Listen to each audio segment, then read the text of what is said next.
Big TV భక్తి సమాచారం WhatsApp ఛానల్లో జాయిన్ అవ్వండి. అన్ని విశేషాలు ఎప్పటికప్పుడు తెలుసుకోండి. పొడల చెమటలగయ నొత్తరీయముజార తురుముకున్న విల్లు జారిరాల కట్టరాని తనను కట్టెదనని చింత కట్టుకున్న తల్లి కరుణ చూచి చిక్కడు సిరికౌగిటిలో చిక్కడు సనకాది యోగి చిత్తాబ్జములను చిక్కడు శృతిలితి కావలి చిక్కెనతడు లీల తల్లి చేతన్ రోలం. ఆయన వేదమంత్రాలకి దొరకడు, ఆయన లక్ష్మీదేవి కౌగిటికి దొరకడు, ఆయన సనకసనందనాథుల మనస్సులో ఎందుకు దొరకడు. కానీ ఆయన దొరికిపోయాడు యశోదకి. ఎందుకు దొరికిపోయాడు అంటే ఆమె ఎందుకు చేస్తోందన్నది ఆమె మరిచిపోయి ఆయన ఆయనని కట్టడం అన్న దాంట్లో 2 అంగుళాలు తక్కువ వచ్చాయన్నది ఆవిడ మరిచిపోయినప్పుడు కట్టబడ్డాడు. నేను ఇది చేస్తున్నాను, ఈ మార్గం పట్టుకున్నాను, దీనివలన ఇది కలుగుతుందని నువ్వు మరిచిపోయి ఆనందంతో అది చేసినప్పుడు ఆయన నీ చేత బంధింపబడతాడు. అదే మహాభారతంలో సహదేవుడు కథ, అదే భాగవతంలో యశోద కథ. అది లేనప్పుడు నేను ఒకటి పట్టుకుని ఇదిగో ఇది చేసుకొచ్చేస్తున్నాను కాబట్టి నీ దగ్గరికి వచ్చేస్తున్నాను, నువ్వు నాకు వశపడిపోతావు అంటే నేను గొప్ప ఆయన గొప్ప. అప్పుడు దానికి ఒక పాఠ్య ప్రణాళిక ఉంది. ఇలా చేసేస్తే ఆయన దొరికిపోతాడు. అలా ఎక్కడుంది స్వామి, అలా ఉందా అని చెప్పడానికి మనసుకు గోచరమా మాటలకు గోచరమా? మనసుకి నువ్వు దొరికిపోతావా? ఎలా దొరికిపోతావు? పటకార అంటారు లోకంలో. పటకార అంటే కింద మరుగుపాల గిన్నె ఉంటుంది, పైన నా చేతితో పట్టుకుంటాను. పట్టుకుంటే పటకార ఏం చేస్తుంది? మరుగుపాల గిన్నెని పట్టుకుంటుంది. నేను గట్టిగా పట్టుకుని పక్కన దింపేస్తాను మరుగుపాల గిన్నెని. ఆ మరుగుపాల గిన్నెని పట్టుకున్న పటకార నేనే పట్టుకుంటున్నాను మరుగుపాలని అనుకుంది అనుకోండి, నేను పైన పట్టుకోవడం మానేశాను అనుకోండి, పట్టుకోగలదా? నేను పట్టుకుంటే పట్టుకుంటుంది కాబట్టి దాని పేరు పటకారని పేరు. ఈశ్వరుడి యొక్క చైతన్యము పడితే మనసు పనిచేస్తుంది. అసలు ఈశ్వర చైతన్యం పడకుండా మనసు ఎలా పనిచేస్తుంది? సంకల్ప వికల్పములు ఎక్కడి నుంచి వస్తాయి? నానాఛిద్రఘటోదర స్థిత మహాదీప ప్రభాభాస్వరం జ్ఞానం యస్యతు చక్షురాదికరణ ద్వారా బహిస్పందతే జానామీతి తమైవ భాంతమనుభాచ్యేత సమస్తం జగత్ తస్మై శ్రీ గురుమూర్తయే నమైదం శ్రీ దక్షిణామూర్తయే అంటారు దక్షిణామూర్తి అష్టకంలో. మనసు మాత్రం ఆయన ప్రభావం, వాక్కు ఆయన ఇచ్చినది. నేను ఇప్పుడు దీనికి ఇలా వ్యాఖ్యానం చేయాలంటే నేను ఎన్ని రోజులు చదువుతున్నాను దాన్ని? ఇక్కడ ఉన్న సమయాన్ని బట్టి ఏదో చెప్పాలంతే. నాకేదో భావన వచ్చిందనుకోండి, ఆ భావన నాలో కదిలినప్పుడు మూలాధార చక్రం దగ్గర నుంచి పైకొచ్చిన గాలి బ్రహ్మరంధ్రం దగ్గరికి వెడితే నువ్వు అట్లా నిర్గమించకూడదు, సమయం రాలేదని వెనక్కి తోసేస్తే నోటిలోకి వచ్చి నిలబడిన వాయువుని నాలుక కదిలి నొక్కితే సొట్టలు పడి గాలి అక్షరములై నా నోట్లోంచి బయటకు వస్తున్నప్పుడు అక్షరములు పదములై పదములు వాక్యములై నా భావనని పట్టుకుని ఆకాశగతమై వచ్చి మీ చెవులలోంచి లోపలికి వెడితే నా భావాలు మీ భావాలు అవుతున్నాయి. సభాభ్య సభాపతిభ్యశ్చ భో నమో నమో. అది చేస్తున్నవాడెవరు? నేను మాట్లాడుతున్నానంటే అర్థం ఎక్కడుంది దానికి? ఇది నేను వెళ్ళిపోయిన తర్వాత నేనే చెప్పాను వ్యాఖ్యానం అంటే ఇది అది చెప్పింది, నేను చెప్పింది అది చెప్పింది. ఇది నాకు మైకు, నేను ఆయనకి మైకు. లోపలుండి ఆయన చెప్తే నేను మైకు తప్ప నేను చెప్పడం ఏంటి? అది తెలిసిన్న వాళ్ళు నేనన్న మాట అనలేదు. పలికెటిది భాగవతమట, పలికించు విభుండు రామభద్రుండట. నే పలికిన భవహరమవునట, పలికిద వీరుండు దాధ పలుకదనేలా. నా స్వాతంత్రం ఎందుకు? ఆయన ఏది పలికిస్తే అది పలుకుతాడు తప్ప నేనన్నది ఏం లేదన్నారు పోతన గారు. ఏంటి అంత భాగవతాన్ని ఆంధ్రీకరించిన మహానుభావుడు. కాబట్టి దీనికి ఇది మార్గం అన్నది ఎక్కడుంది అసలు? ఈ మాటల చేత ఆయన వశపడిపోతాడు. నేను ఇన్ని ప్రవచనాలు చేశాను కాబట్టి నేను ఖచ్చితంగా భగవంతుణ్ణి చేరిపోతాను అని ఎట్లా చెప్తావు? ఆయన అనుగ్రహం నీ చేత మాట్లాడించింది. నీవు మాట్లాడడంలో నిన్ను నువ్వు మరిచిపోతే మాట్లాడడం నీ నిప్పి మరిచిపోవడానికి, నీ బాధ మరిచిపోవడానికి కూడా కారణమైపోతాయి. నిజంగా నీకేదో నిప్పిగా ఉంది, అయినా మాట్లాడడంలో నువ్వు ఆ నిప్పి మరిచిపోతున్నావు అంటే అన్నీ మరిచిపోవడానికి నీకున్నది సాధనం అయిపోతాయి. అప్పుడు ఈశ్వరుడు వశపడతాడు తప్ప ఇది నాకు మార్గము, దీనికి ఇది ప్రయోజనము అని అనుకున్నంతకాలం నువ్వు వశపడతావా స్వామి? అంత అమాయకుడుగా అది సాధ్యమా? అంటే ఆ మైమరుపు రావాలి. అందుకే మీరు చూడండి, తన్మయుడైపోయాడండి అంటారు. తన్మయుడైపోయాడండి అన్న మాటకు అర్థం ఏంటి? తత్ యందు మయమైపోయాడు. యాండే మరి దొంగ మీ జేబులోంచి డబ్బులు తీసేస్తుంటే మీకు తెలియలేదా అన్నారు అనుకోండి, ఆ శోభారాజు గారు కీర్తన పాడుతున్నారండి, దాంట్లో తన్మయం అయిపోయారంటాడు. అంటే మనసంతా ఆవిడ కీర్తన యందు మగ్నం అయిపోయింది. దొంగ జేబులో చేపెట్టడం కానీ డబ్బులు తీయడం కానీ తెలియలేదు. చర్మానికి స్పర్శ ఉంటుందా? ఉంది. కానీ ఎందుకు తెలుసుకోలేకపోయింది అంటే మనసు పాట యందు తన్మయం అయిపోయింది. అలా నువ్వు ఏది చేస్తున్నావో దాని ద్వారా నువ్వు తన్మయం అయిపోతే అప్పుడు ఈశ్వరుడు వశపడతాడు. తప్ప ఇది నేను ఇంత బాగా చేస్తున్నానని నువ్వు నీకు పొగుడుకోవడం అలవాటైపోతే ఇది నేనే చేస్తున్నాను అనుకుంటే నువ్వు బాగా చేసుకుంటున్నావు కదరా, చేసుకో అంటాడు. అది తన్మయానికి కారణమై, అందుకే చిట్ట చివరికి ఏదైనా ఎక్కడికి వెళ్ళాలి అంటే మౌనమునందు పర్యవసించాలి. చిట్ట చివరికి సంగీతము నాదమునందు, శబ్దం ఎక్కడ పుడుతోందో అక్కడ లయమైపోతుంది. నాదతను మనిషం శంకరం అంటారు త్యాగరాజస్వామి. అందుకే ఆ నాదము శంకర శరీరము, దాని యందు లయం అవ్వాలి.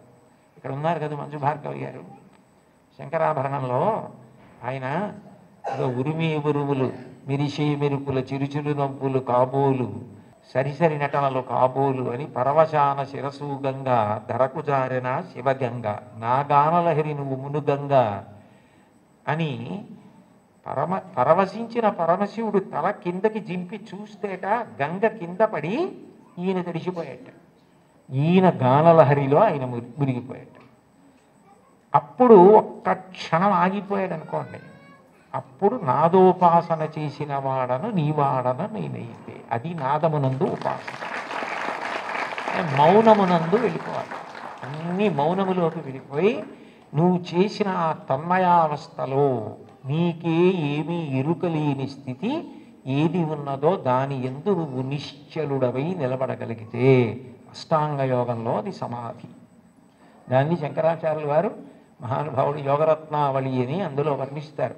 శ్రీశైల శృంగపు హరీషు కదోపలప్స్యే గాత్రం యదామ మలతాహ పరివేష్టయంతి కర్ణీ యదాహ విరచయంతి ఖగాశ్చ నీడాస్. అప్పుడు వీడు కదలడు అని నమ్మకం వచ్చి తీగలు చుట్టుకుంటాయి. వీడు కదలడు అని నమ్మకం వచ్చి పక్షి చెవుల్లో పుల్లలు పెట్టి గూడు పెడుతుంది. వీడు కదలడు అని నమ్మి పక్షులు వాసన చేసి గుడ్లు పెట్టి పొదిగి అరుస్తాయి.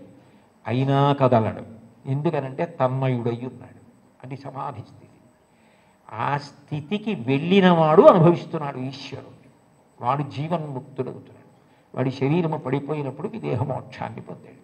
శరీరం పోయింది, ఇంకా అంతటా పరివ్యాత్మమైన ఆత్మ అయ్యాడు. ఆ తన్మయావస్థ పొందడానికి ఇది సోపానము కావాలి తప్ప ఇది నాకున్న ప్రజ్ఞాని నాకు నేను 10 మాటలు మిడిసిపడడానికి కారణమైనంత కాలము ఈశ్వర నిన్ను చేరడానికి ఎట్లా హేతు అవుతుంది? నువ్వు నవ్వవా నన్ను చూసి అయ్యప్పిచ్చాడా అని అమాయకుడైన బిడ్డను చూసి తల్లి నవ్వినట్టు నవ్వుతాడు. అయితే ఏ తల్లి నవ్విందో ఆ తల్లే పాయసం పడింది. నవ్విన పరమాత్మ ఏం చేస్తాడు? తద్దోషాన్ని దిద్దుతాడు.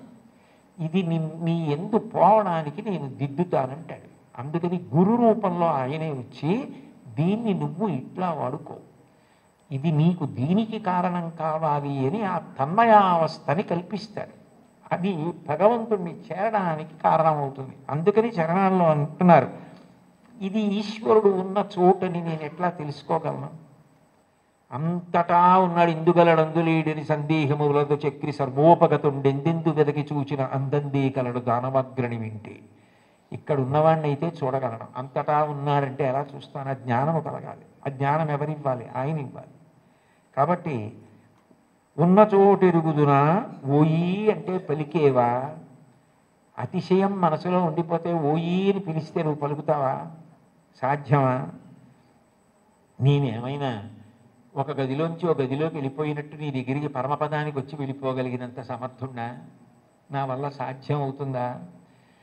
ఇంత పారవశ్యం ఉండి ఇంత గొప్పగా విష్ణు సంకీర్తన చేయగలిగినటువంటి మహాజ్ఞాని, భక్తి వైరాగ్యము కలిగినటువంటి వారు తన మీద పెట్టుకుని నన్ను చూసి నువ్వు నవ్వవా అని పాడడంలో ఉన్న గొప్పతనం ఏమిటంటే వీరిని చూసి నువ్వు నవ్వవా అని రాశారనుకోండి, అతిశయం అవుతుంది.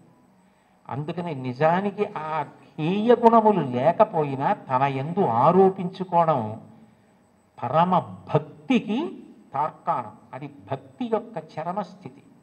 భక్తిలో ఏమవుతుందంటే ఆ అపార వినయం వస్తుంది.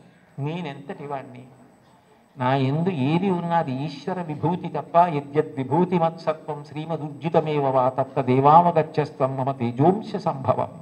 నా యందు ఏ తేజస్సున్నా అది ఈశ్వరుడి అనుగ్రహం. ఆయన తేజస్సు తప్ప నాది కాదు. ఆయన ఉపసంహారం చేస్తే ఎంతసేపు, ఆయన అనుగ్రహించాడు కాబట్టి నడుస్తుంది అన్న వినయం ఎక్కడ ఉంటుందో అక్కడ అనుగ్రహం ఉంటుంది. అందుకే మీరు చూడండి, మహాత్ములైన వారెవ్వరూ ఈ వినయం తప్పరు.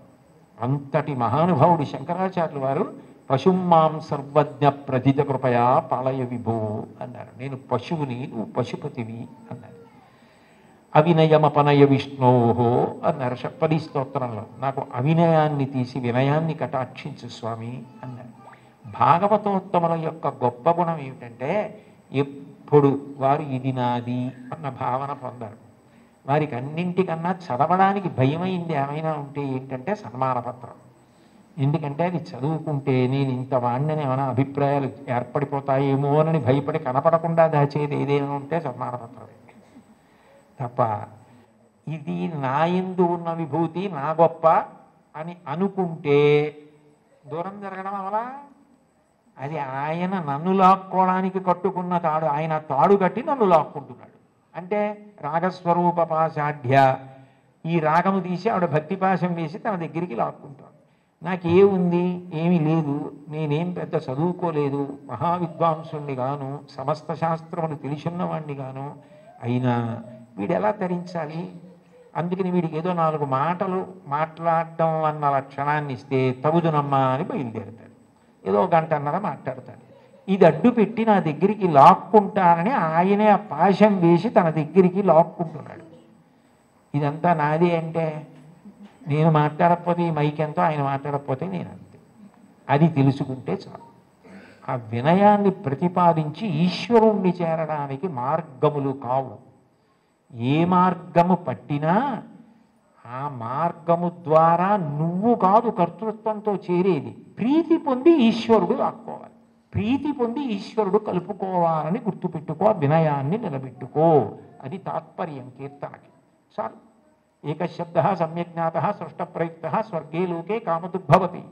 ఒక్క మాట పరిపూర్ణ విశ్వాసంతో చెప్పుకున్న విన్న పూర్ణ ఫలితం. For more videos like this, subscribe Big TV channel.